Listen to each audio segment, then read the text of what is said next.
मेरे प्रिय भाई और बहनों, हम सभी चाहते हैं कि हमारा जीवन सफल हो, सुखमय हो। लेकिन हमारा जीवन कैसे सफल और सुखमय होगा, उसके लिए आपको 3 मुख्य बातें आज मैं आपको बताना चाहता हूं। कई साल पहले, यानी आज से 40 साल पहले, मैं जब युवा था, उस समय युवाओं के लिए काम कर रहा था, उत्तर प्रदेश और राजस्थान के कैथोलिक युवाओं के लिए। और जिस भाई के साथ मैं काम कर रहा था, वो भाई हमारे युवाओं को अक्सर एक नारा दिया करते थे, और वो नारा था प्रेम, प्रार्थना, परिश्रम। जीवन में सफलता के लिए बहुत आवश्यक 3 बातें: प्रेम, प्रार्थना, परिश्रम। इस नए साल की शुरुआत में मैं भी इन बातों को आपके सामने रखना चाहता हूं। अगर आप चाहते हैं कि आपका जीवन सुखमय हो, सफल हो, इन तीनों बातों पर जोर देना आवश्यक है। पहला है प्रेम, दूसरा है प्रार्थना और तीसरा है परिश्रम। पहला है प्रेम। मेरी एक धारणा है कि कोई भी हमेशा के लिए प्रेम का तिरस्कार नहीं कर सकता है, यानी प्रेम की जीत होती है। कोई भी प्रेम का तिरस्कार हमेशा के लिए नहीं कर सकता है। एक समय ऐसा आएगा जब प्रेम उसको स्पर्श करेगा। मैं विश्वास करता हूं कि प्रेम के द्वारा सब कुछ बदला जा सकता है। जब हमारी कुछ बेटियां आती हैं जिनकी शादी हो गई, ससुराल जाने के बाद उनको बहुत ज़्यादा तकलीफ महसूस होती है, उनका तिरस्कार होता है, तो मैं उनसे कहता हूं कि बेटे, तुम इतना प्रेम दो, इतना प्रेम और इतनी सेवा दो कि तुम्हारे पति और ससुराल के लोग प्रभु ईश्वर के करीब आ जाएं, और उस महान प्रेम में वे भी सहभागी हो जाएं। प्रेम सब कुछ बदल सकता है। आज कितने ही परिवार इसलिए टूट जाते हैं कि उनके पास प्रेम की कमी है। पैसा है, नौकरी है, लेकिन प्रेम की कमी है। शायद मैंने आपसे कहा एक बार, एक जवान बेटी ने मुझे फ़ोन किया केरला से, पढ़ी लिखी है। उसने कहा कि उसके 2 बच्चे हैं और लगता है कि पति के साथ आगे नहीं बढ़ पाएंगी, और उसने कहा कि मुझे लगता है कि मुझे डाइवोर्स करना पड़ेगा, तलाक देना पड़ेगा। मैंने पूछा तुम कितना पढ़ी? उसने कहा कि मैं ग्रेजुएट हूँ। और भी? कहा कि मैंने नर्सिंग की। मैंने पूछा क्या तुमने इतना पढ़ा लेकिन प्रेम करना नहीं सीखा है? क्या तुमने प्रेम करना नहीं सीखा है? जरा से प्रेम के कमी के कारण कितने परिवार टूट जाते हैं। अभी 2 सप्ताह पहले की बात है, मेरे कमरे में एक पति पत्नी आए, पढ़े लिखे लोग, 3-4 साल की एक बेटी है। दोनों में बिल्कुल पटरी नहीं खाती है, और ऐसा लग रहा है कि उनको तलाक चाहिए। दोनों के मुंह से कुछ ऐसी बात निकल रही थी। बातचीत के दौरान काफी बातचीत हुई। उसके अंत में मैंने उनसे कहा, जरा सी सहनशीलता, जरा सा प्रेम इस परिवार को बचा सकता है। मैंने दोनों से कहा कि बेटा, अगर तुम्हारे अंदर जरा भी प्रेम आ जाए, जरा भी सहनशीलता आ जाए, आपका परिवार बच जाएगा, उस बच्ची का भविष्य बच जाएगा। प्रेम के अभाव में कुछ भी नहीं होता है। मैंने देखा कि बहुत सारे लोग बहुत धार्मिक हैं। हमारे देश में अधिकतर लोग धार्मिक प्रवृत्ति के हैं, चाहे वो किसी भी धर्म के क्यों ना हो। बहुत धर्म के कार्य करते हैं, प्रार्थना करते हैं, पूजा करते हैं, नमाज करते हैं, यज्ञ करते हैं, लेकिन मैंने देखा कि उनके अंदर एक चीज की कमी है, प्रेम की कमी है। प्रेम की कमी है। यूहन्ना का पहला पत्र अध्याय 4 वाक्य 8 में यूहन्ना कहते हैं, ईश्वर प्रेम है और जो प्रेम करता है वो ईश्वर को जानता है। ईश्वर प्रेम है और जो प्रेम करता है वो ईश्वर को जानता है। यानी जो प्रेम नहीं करता वो ईश्वर को नहीं जान सकता। बाइबल में जानने का मतलब है अनुभव करना। यूहन्ना कहते हैं ईश्वर प्रेम है। अगर कोई ईश्वर का अनुभव करना चाहता है तो उसको प्रेम करना ही होगा, दूसरों को क्षमा करना ही होगा, सहन करना ही होगा। वही यूहन्ना अपने पहले पत्र के अध्याय 4 वाक्य 20 में लिखते हैं, यदि कोई कहता है मैं ईश्वर को प्यार करता हूं और अपने भाई या बहन से बैर करता है तो वो झूठा है। क्योंकि यदि वह अपने भाई या बहन जिसको उसको दिखाई देता है प्यार नहीं कर सकता है, तो ईश्वर जिसको उसने कभी नहीं देखा है प्यार नहीं कर सकता है। अपने भाई या बहन जिसको देखता है प्यार नहीं कर सकता है, तो ईश्वर जिसको उसने कभी नहीं देखा प्यार नहीं कर सकता है। यानी यूहन्ना कहना चाहते हैं कि बिना प्रेम के, बिना दूसरों को प्रेम किए हम ईश्वर का अनुभव नहीं कर सकते हैं। कुरिन्थियों के पहले पत्र के अध्याय 13 में उसके वाक्य 1 से 3 तक संत पौलुस हमें एक बहुत सुंदर वचन देते हैं। वहाँ पे क्या लिखा हुआ है? पौलुस कहते हैं, मैं भले ही मनुष्यों तथा स्वर्गदूतों की सब भाषाएं बोलूं, किंतु यदि मुझ में प्रेम का भाव है तो मैं खनखनाता घड़ियाल या झनझनाती झांझ मात्र हूं। देखिए कितनी सुंदर बात है। पौलुस कहते हैं, मैं भले ही मनुष्यों तथा स्वर्गदूतों की सब भाषाएं बोलूं, किंतु यदि मुझ में प्रेम का भाव है तो मैं खनखनाता घड़ियाल या झनझनाती झांझ मात्र हूं। आगे वो कहते हैं, मुझे भले ही भविष्यवाणी का वरदान मिला हो, मैं सभी रहस्य जानता हूं, मुझे समस्त ज्ञान प्राप्त हो गया हो, मेरा विश्वास इतना परिपूर्ण हो कि मैं पहाड़ों को हटा सकूं, किंतु यदि मुझ में प्रेम का अभाव है तो मैं कुछ भी नहीं हूं ईश्वर की दृष्टि में। आगे लिखा हुआ है, मैं भले ही अपनी सारी संपत्ति दान कर दूं और अपना सारा शरीर भस्म होने के लिए अर्पित करूं, किंतु यदि मुझ में प्रेम का भाव है तो इससे मुझे कुछ भी लाभ नहीं है। अगर मेरे अंदर प्रेम का भाव है तो इससे मुझे कोई भी लाभ नहीं है। मत्ती का सुसमाचार अध्याय 5 वाक्य 23 और 24 आपने बार बार सुना है।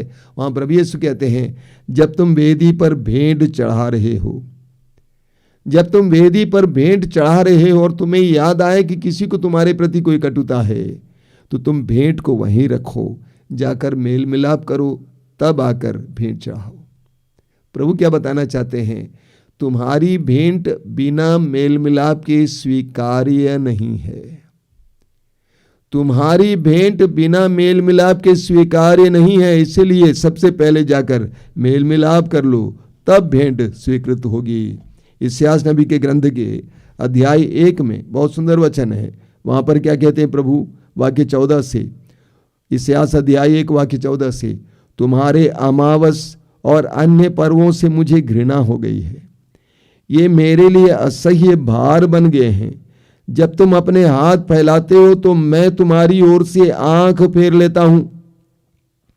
जब तुम अपने हाथ फैलाते हो तो मैं तुम्हारी ओर से आंख फेर लेता हूं।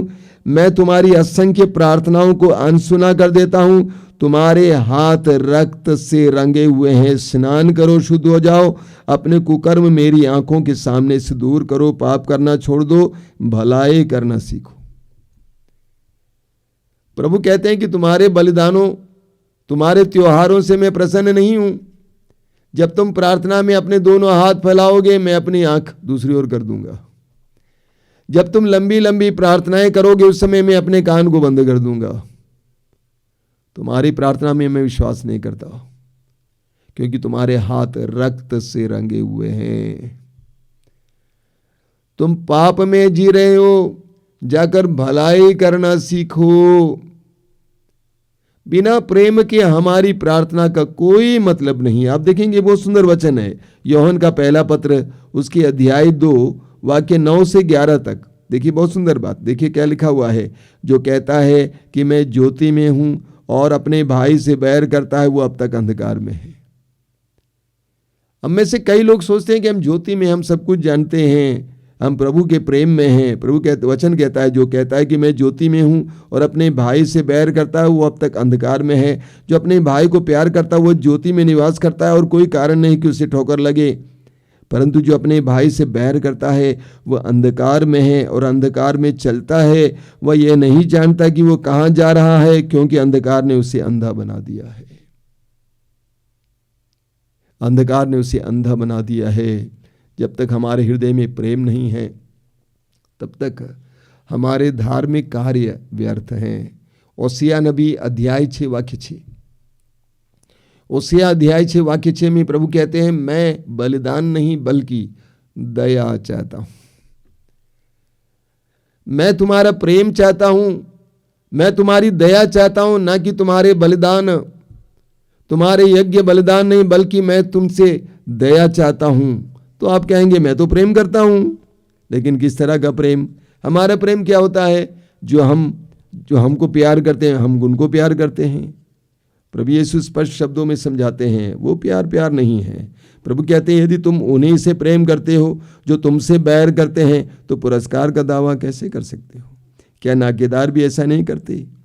और यदि तुम अपने भाइयों को ही नमस्कार करते हो तो क्या बड़ा काम करते हो? क्या गैर यहूदी भी ऐसा नहीं करते? इसलिए तुम पूर्ण बनो जैसे तुम्हारा स्वर्गीय पिता पूर्ण है। जो प्रेम प्रभु हमसे चाहते हैं वो प्रेम वो नहीं है जो अक्सर हम किया करते हैं अपने लोगों को, अपने परिवार के लोगों को, अपने बच्चों को, अपने बिरादरी के लोगों को, अपने वर्ग के लोगों को। प्रभु कहते हैं जो तुम्हारे प्रेम के योग्य नहीं है, जिनको तुम दुश्मन समझते हो, उनसे प्यार करो। इसीलिए प्रभु कहते हैं अध्याय 5 वाक्य 44 में, अपने दुश्मनों से प्यार करो। ये सच्चा प्यार है, ये वास्तव में प्यार है जो प्रभु का गुण है। तो सबसे पहली बात जो आज इस वर्ष हमें अपने जीवन में तय करनी है वो है हमारा जीवन प्रेम से भरा हो। अगर हमारे जीवन में प्रेम ना हो, जैसा कि संत पौलुस ने कहा, बाकी सब व्यर्थ हैं। तो पहला काम है हम प्रेम में बढ़ें, एक दूसरे के प्रति प्रेम में बढ़ें, क्षमाशीलता में बढ़ें, सहनशीलता में बढ़ें। इसके लिए हम प्रार्थना करेंगे। बोलिए hallelujah, hallelujah, hallelujah, hallelujah, hallelujah. और दूसरी बात है प्रार्थना। मैं आपके सामने 3 महत्वपूर्ण बातें रख रहा हूं जो इस साल हमें साधना है, स्वीकार करना है, इसमें हमें बढ़ना है। दूसरी बात है प्रार्थना। ये मेरा विचार है कि इस दुनिया में बहुत सारी जिंदगियां इसलिए विफल और व्यर्थ हो रही हैं क्योंकि उनके जीवन में प्रार्थना नहीं है। मैंने बार बार आपसे कहा प्रार्थना का तात्पर्य क्या है? ईश्वर से जुड़ना, जुड़े रहना, ईश्वर के साथ एक रिश्ता बनाए रखना, ईश्वर से जुड़ना, जुड़े रहना, ये प्रार्थना है। और ये एक बहुत बड़ी समस्या हो गई आधुनिक दुनिया की, चाहे वो मसीही हो, विश्वासी हो और अन्य लोग भी हों, प्रार्थना की कमी है। यानी ईश्वर से गहरा रिश्ता नहीं जोड़े हुए हैं, जिसके कारण उनके जीवन में इतनी सारी विसंगतियां हैं, इतना सूखापन है। यूहन्ना का सुसमाचार अध्याय 15 वाक्य 5, वहां प्रभु यीशु क्या कहते हैं? मैं दाखलता हूं और तुम डालियां हो, मैं दाखलता हूं और तुम डालियां हो। जो डाली मुझ में रहती है और मैं जिसमें रहता हूं वही बहुत फलता है, क्योंकि मुझसे अलग रहकर तुम कुछ भी नहीं कर सकते।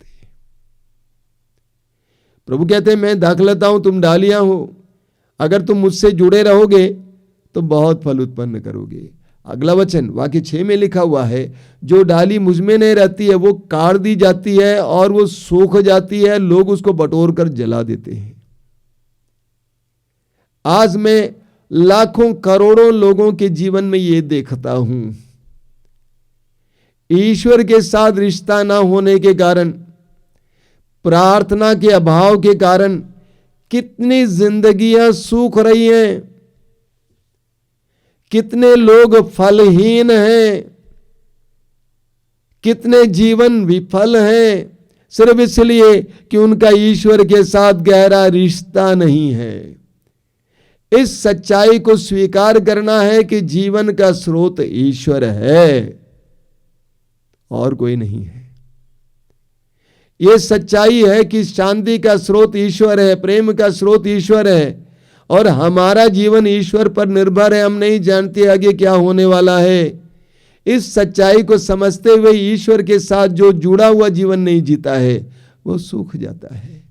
एक बहुत जबरदस्त वचन है, आपको मिलेगा स्तोत्र ग्रंथ में, स्तोत्र 92 में, उसके वाक्य 14 और 15, स्तोत्र 92 14 और 15 में लिखा हुआ है, वे प्रभु के मंदिर में रोपे गए हैं, वे हमारे ईश्वर के प्रांगण में फलते फूलते हैं, वे लंबी आयु में भी फलदार हैं, वे रसदार हैं और हरे भरे रहते हैं। कौन?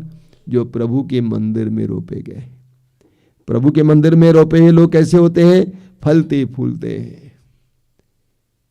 जिनकी जड़ें प्रभु का सानिध्य में है वे फलते फूलते हैं। प्रभु उनके जीवन में बड़े बड़े कार्य करते हैं, वचन में और एक बार दोहराता हूं, जो वे प्रभु के मंदिर में रोपे गए हैं वे हमारे ईश्वर के प्रांगण में फलते फूलते हैं। वे लंबी आयु में भी रसदार हैं, फलदार हैं। वे रसदार और हरे भरे रहते हैं। जिनकी जड़ें प्रभु के सानिध्य में हैं, जो ईश्वर के साथ जुड़ा हुआ है, वह बहुत फल उत्पन्न करता है। मेरे प्रिय भाई और बहनों, इस सत्य को जानना है और इसलिए प्रार्थना की गहराई में उतरना है। एक बहुत जबरदस्त वचन है इसायाह अध्याय 40 उसके वाक्य 30 और 31 में, जवान भले ही थक कर चूर हो जाएं और फिसल कर गिर पड़ें, जवान भले ही थक कर चूर हो जाएं और फिसल कर गिर पड़ें, किंतु प्रभु पर भरोसा रखने वालों को नई स्फूर्ति मिलती रहती है। किंतु प्रभु पर भरोसा रखने वालों को नई स्फूर्ति मिलती रहती है। वे गरुड़ की तरह अपने पंख फैलाते हैं, वे दौड़ते रहते किंतु थकते नहीं, वे आगे बढ़ते हैं पर शिथिल नहीं होते हैं। कौन? जो प्रभु पर भरोसा रखने वाले। अंग्रेजी में इसका अनुवाद है दोस्त वेट फॉर द लॉर्ड, यानी जो प्रभु की प्रतीक्षा करने वाले, प्रभु का इंतजार करने वाले, भरोसा रखने वाले नहीं बल्कि प्रभु की प्रतीक्षा करने वाले। भरोसा रखने वाले बहुत सारे हैं, लेकिन प्रभु की प्रतीक्षा करने वाले, प्रभु के सानिध्य में बैठने वाले, प्रभु के इंतजार करने वाले, उनको नई स्फूर्ति मिलती रहती है। मैं अक्सर एक उदाहरण देता हूं, मोबाइल फोन का उदाहरण। मान लीजिए आपके पास 25,000 रुपए का एक बहुत सुंदर मोबाइल फोन है, उसके अंदर बहुत सारे एडजस्टमेंट्स हैं, लेकिन उसकी बिजली खत्म हो जाती है, वो डिस्चार्ज हो जाती है, बिजली खत्म हो जाती है, तो क्या फायदा उससे? कोई फायदा नहीं है, पत्थर के समान है, किसी काम का नहीं है। इसीलिए उसको हम लोग प्लग से जोड़ देते हैं, बिजली उसके अंदर प्रविष्ट कर जाती है और वो फिर एक बार जीवंत हो जाती है। उसी तरह जब हम प्रभु की प्रतीक्षा में रहते हैं, प्रभु के साथ जुड़ जाते हैं, हमारे अंदर नई स्फूर्ति मिलती रहती है। बहुत सुंदर परिस्थिति है, हमें नई स्फूर्ति मिलती रहती है, हमें नया जीवन मिलता रहता है। मत्ती के सुसमाचार के अध्याय 13 में प्रभु यीशु जंगली बीज का दृष्टांत सुनाते हैं। उस दृष्टांत में हमने पढ़ा है, एक मालिक अपने खेत में अच्छा बीज बोया, उसके बाद वह और उसके नौकर जब सो रहे थे उस समय उसके दुश्मन आकर उस खेत में जंगली बीज बो दिए।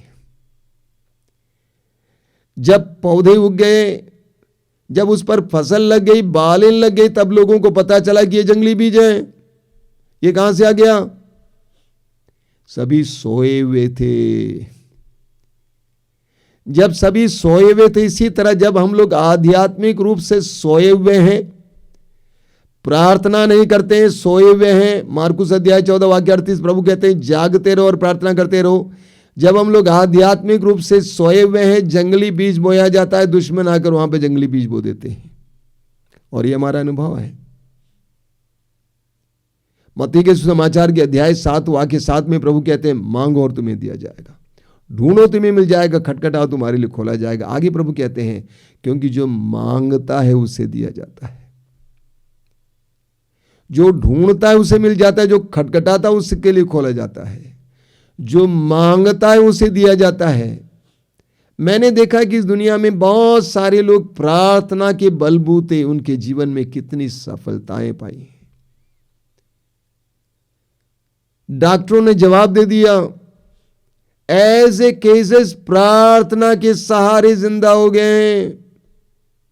अभी 2 दिन पहले आश्रम में कुछ लोग आए हुए थे काफी दूर से। जो व्यक्ति लेके आए थे उन्होंने कहा कि ये बहन देखिए, बहन मुंबई रहती हैं और इस बहन को कैंसर हो गया था, बहुत बुरी अवस्था में थी, लेकिन आप लोगों से प्रार्थना मांगी थी उस समय, आप लोग भी प्रार्थना की, वो भी प्रार्थना जारी रखी, आज वो चल फिर रही, अच्छी हैं। प्रार्थना के सहारे हमारे जीवन में क्या क्या नहीं हो सकता है। अंग्रेजी में कहा जाता है प्रेयर मूव्स माउंटेन, प्रार्थना पहाड़ को भी हटाती है। लूकास के सुसमाचार के अध्याय 18 उसके वाक्य 1 से 8 तक बहुत जबरदस्त वचन है, आपको पढ़ना है। वहां पे वाक्य 1 में लिखा हुआ, लूकास लिखते हैं नित्य प्रार्थना करनी चाहिए, कभी हताश नहीं होना चाहिए। नित्य प्रार्थना करनी चाहिए, कभी हताश नहीं होनी चाहिए। आगे वाक्य 6 से 8 तक प्रभु कहते हैं क्या ईश्वर अपने चुने हुए लोगों के लिए जो दिन रात उसकी दुहाई देते हैं न्याय की व्यवस्था नहीं करेगा? क्या वो देर करेगा? मैं तुमसे कहता हूं वो शीघ्र ही उनके लिए न्याय की व्यवस्था करेगा। जो दिन रात उसकी दुहाई देते रहते हैं। हमारे जीवन में संसाधन की कमी हो सकती है, शक्ति की कमी हो सकती है, ऊर्जा की कमी हो सकती है, डिग्री की कमी हो सकती है, लेकिन प्रार्थना के सहारे हम उस मुकाम तक पहुंच सकते हैं जो हमारी शक्ति के सहारे हम नहीं पहुंच सकते। इसलिए हमें प्रार्थना को महत्व देना है। इस साल में प्रार्थना को बढ़ाना है। अगर आप अभी तक आधा घंटा प्रार्थना करते थे, उसको 1-1.5 घंटा कर दीजिए। और मैं इस समय प्रभु के नाम पर आपको ये प्रतिज्ञा देता हूं, ये वायदा करता हूं कि आपके जीवन में प्रभु के चमत्कार और चिन्ह आप देखेंगे। तो दूसरी बात है प्रार्थना। इस साल हम लोग प्रार्थना बढ़ाएंगे। Hallelujah, hallelujah, hallelujah, hallelujah, hallelujah, hallelujah. तीसरा है परिश्रम। प्रेम, प्रार्थना, परिश्रम। इस दुनिया में विशेष करके हमारे देश में एक बहुत बड़ी समस्या है, एक बहुत बड़ा प्रॉब्लम है। लोग चाहते हैं कि बिना मेहनत किए फल मिले। लोग चाहते हैं कि बिना पढ़े पास हो जाएं। अध्यापक अध्यापिकाएं चाहते हैं बिना पढ़ाई वेतन मिले। पढ़ाने के लिए जाते नहीं है, लेकिन वेतन चाहिए। डॉक्टर लोग सेवा के लिए चुने गए, बिना काम किए वेतन चाहते हैं। बिना परिश्रम के हम लोग फोकट में लेना चाहते हैं। हम सभी लोग शॉर्टकट चाहते हैं, जल्दी में कैसे पैसा कमाएं। और आज के जमाने में बहुत सारे ऐसे मार्ग भी बताए जाते हैं, कैसे आप 1000 को 1 लाख कर सकते हैं। हम बिना परिश्रम के पाना चाहते हैं, और जिसके कारण बहुत सारे लोग बहुत सारी यंत्रणाएं झेल रहे हैं, बहुत सारे दुख झेल रहे हैं।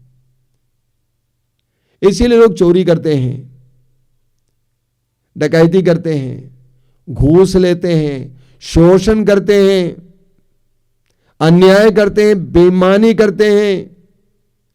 हमें चाहिए फल बिना परिश्रम के। ये ईश्वर की इच्छा के मुताबिक नहीं है। परिश्रम का फल मीठा होता है, हम लोग जानते हैं। परिश्रम, प्रभु यीशु स्वयं परिश्रम किए। एक बढ़ई के बेटे थे, और मेरा अंदाज है 14-15 साल की उम्र से लेकर 30 साल की उम्र तक उन्होंने परिश्रम किया, मेहनत की। बाद में भी सार्वजनिक कार्य करते समय भी मेहनत किए, परिश्रम किए। प्रभु यीशु ने बहुत सुंदर दृष्टांत सुनाया है, अशर्पियों का दृष्टांत। मत्ती अध्याय 25, लूकास अध्याय 19 इत्यादि में हम पढ़ते हैं। एक मालिक अपने देश को छोड़कर बाहर जा रहा था। उस समय अपने नौकरों को बुलाया, उनकी क्षमता के अनुसार उनको कुछ धन दिया और कहा कि इसका व्यापार करो। जब वो वापस आए, एक ने कहा कि मालिक आपने 1000 दिया, मैंने उसको 10,000 कर दिया है। मालिक ने कहा शाबाश, भले और ईमानदार सेवक, मैं तुमको 10 नगरों पर नियुक्त करूंगा। दूसरे ने आकर भी इसी तरह कहा, उससे भी मालिक ने ही कहा। एक तीसरा व्यक्ति आता है जिसने मालिक के डर से उस जो धन दिया गया था उसको मिट्टी में गाड़ देता है, ये सोचकर कि ऐसा ना हो कि मैं गंवा दूं और मालिक मुझे दंड दे। व्यापार करने से डरता था। उसने अगर कहा कि मालिक आप बड़े क्रूर हैं, मैं जानता हूं, इसीलिए मुझे डर था कि मैं ना खोऊं, इसीलिए मैंने इसको एक रुमाल में बांध कर मिट्टी के अंदर रखा था, ये लीजिए आपका धन। मालिक ने कहा कि रे दुष्ट और आलसी सेवक, क्या तुम किसी महाजन के यहां नहीं रखते ताकि कम से कम सूद तो मिल जाता। और उसको पकड़कर जेल में, बंदी गृह में डाल दिया जाता। एक सुंदर दृष्टांत है। इसके द्वारा प्रभु क्या बताना चाहते हैं कि प्रभु ईश्वर चाहते हैं कि हम सभी लोग परिश्रम करें। ईश्वर ने हमें जो कुछ दिया उसको दुगना करें। जो कृपाएं दी हैं, जो वरदान दिया है, जो प्रतिभाएं दी हैं, जो बुद्धि शक्ति दी है, उसको दुगना करें, परिश्रम करें। हमारे देश में वो बहुत पुरानी कहानी है, कछुआ और खरगोश की कहानी। आप सभी जानते हैं, बोलने की क्या जरूरत है। खरगोश ने सोचा कि मैं जानता हूं, मैं इतना तेज दौड़ सकता हूं, जाकर विश्राम किया। लेकिन कछुआ धीरे धीरे परिश्रम करते हुए जीत जाता है दौड़। परिश्रम को महत्व दिया जाता है। प्रभु ने एक बहुत सुंदर उदाहरण दिया है। हम पढ़ेंगे सूक्ति ग्रंथ के अध्याय 6 उसके वाक्य 6 से 8 तक। वहां पर प्रभु कहते हैं, रे आलसी तुम चींटियों से सीखो। तुम चींटियों से सीखो। उनके कोई अधिकारी नहीं है, कोई निरीक्षण करने वाला नहीं है, लेकिन समय पर सारा काम करता है। चींटियों से सीखो। प्रभु ईश्वर कभी भी आलसियों को आशीर्वाद नहीं देता है। प्रभु ईश्वर चाहता है कि हम लोग परिश्रम करें। दिल में भली इच्छा होना काफी नहीं, हमें परिश्रम भी करना है। कुछ लोग ऐसे मैंने देखा है, कई विश्वासी लोग, नहीं प्रभु देंगे, प्रभु कृपा देंगे, प्रभु देंगे, उसके साथ साथ हमें परिश्रम भी करना है। भली इच्छा होना काफी नहीं है, साथ साथ परिश्रम भी करना है। अब देखिए उदाहरण के लिए जक्केउस का उदाहरण लीजिए। लूका अध्याय 19 में पढ़ते हैं जक्केउस के बारे में। जक्केउस यीशु को देखना चाहते थे और जक्केउस ने क्या किया, इसलिए कि वो नाटे थे और यीशु के चारों ओर भीड़ लगी रहती थी, यीशु को देख नहीं पाए। इसीलिए जक्केउस क्या करते हैं कि वो आगे दौड़ते, इतने बड़े इंसान हैं, एक बहुत बड़े धनी इंसान है, आगे दौड़ते हैं और जाकर एक गुलर के पेड़ की डाली पर बैठ जाते हैं। यीशु वहां पहुंच जाते हैं तो यीशु ने कहा जक्केउस जल्दी नीचे उतराओ, मुझे आज तुम्हारे यहाँ ठहरना है। यीशु जक्केउस के घर जाते हैं। मत भूलिएगा उसके लिए जक्केउस को परिश्रम करना पड़ा। कृपा के इंतजार में मत रहिए, आपको परिश्रम भी करना होगा। सोए मत रहिए और कहिए कि कभी कृपा होगी, बिल्कुल नहीं, आपको उसके लिए परिश्रम करना होगा। हमारे आश्रम में जितने भी लोग आते हैं साधना के लिए, प्रार्थना के लिए आते हैं, मैं उनसे मिलता हूं, उनसे कहता हूं आपको परिश्रम करना है। प्रार्थना करना भी एक बहुत बड़ा परिश्रम है। आपको प्रभु के सानिध्य में बैठना है, आपको बाइबल पढ़नी है, आपको प्रभु के सानिध्य में बैठना है, प्रार्थना में समय बिताना है, परिश्रम करना है। कृपा तो प्रभु ने दी है, अब आपको उसको अपनाना है परिश्रम के द्वारा। दूसरा उदाहरण लीजिए, उड़ाऊ पुत्र का दृष्टांत आप जानते हैं। लूका अध्याय 15 में उड़ाऊ पुत्र अपना घर छोड़कर परदेश चला गया, सब कुछ उड़ा दिया, पिता की संपत्ति का अपना हिस्सा पूरा उड़ा दिया बुराई में। और जब वहां पे अकाल पड़ा, उड़ाऊ पुत्र वहां से उठता है और पिता के भवन की ओर चल पड़ता है। तब पिता उसको देखता है दूर से और उसकी ओर दौड़ पड़ता है। पिता उसी समय उसकी ओर दौड़ पड़ता है जब उड़ाऊ पुत्र ने पिता की ओर एक कदम बढ़ाया। बिना परिश्रम के नहीं होगा, परिश्रम करना ही होगा। प्रार्थना के साथ साथ, भली इच्छा के साथ साथ प्रार्थना, परिश्रम करना ही होगा। तो हम इस साल में इन तीनों बातों पर गौर करेंगे। सबसे पहले मैंने कहा प्रेम। अगर आपका किसी के साथ रिश्ता बना नहीं है, बनाइए। टूटा पड़ा है, सही कीजिए, दुरुस्त कीजिए। दूसरों के प्रति ज्यादा प्रेम का मनोभाव लाइए। अगर आपके अंदर बहुत ज्यादा स्वार्थ है, लेने की प्रवृत्ति है, देना शुरू कीजिए। घमंड है, दूसरों के साथ घुल मिलकर रहने के लिए तैयार नहीं है, घुल मिलना शुरू कीजिए। इस वर्ष में हम प्रेम करना सीखें। दूसरी बात, हम प्रार्थना करना सीखें, प्रार्थना की गहराई में उतरें, ठोस प्रार्थना कीजिए। आप देखेंगे आपके जीवन में कैसे चमत्कार पर चमत्कार होते हैं। तीसरी बात है, परिश्रम करें। जो समय प्रभु ने दिया है, जो ऊर्जा प्रभु ने दी है, जो मौका प्रभु ने दिया है, जो प्रतिभाएं प्रभु ने दी है, उसको दुगना कीजिए, परिश्रम कीजिए, परिश्रम कीजिए। बिना प्रेम की प्रार्थना खोखली है। बिना प्रेम की प्रार्थना खोखली है और बिना परिश्रम की प्रार्थना अंधविश्वास है। और बिना प्रार्थना की परिश्रम की प्रार्थना अंधविश्वास है। बिना प्रार्थना का परिश्रम विफल है। हम इन तीनों बातों पर गौर करेंगे, इसको स्वीकार करेंगे, इस पर मनन करेंगे, इसमें बढ़ने का प्रयास करेंगे। आइए हम प्रार्थना करें। धन्यवाद देते हैं प्रभु यीशु इन बीते पलों के लिए, तेरे पवित्र वचनों के लिए, जिसके द्वारा तूने हमें समझाया है कि जीवन की सफलता के लिए हमें क्या करना है। हमें प्रेम करना सिखाइए प्रभु, प्रेम करना सिखाइए। तूने क्रूस पर से हमें ललकारा है, आह्वान किया है प्रेम करने के लिए। हमें प्रेम करना सिखाइए यीशु, प्रेम करना सिखाइए।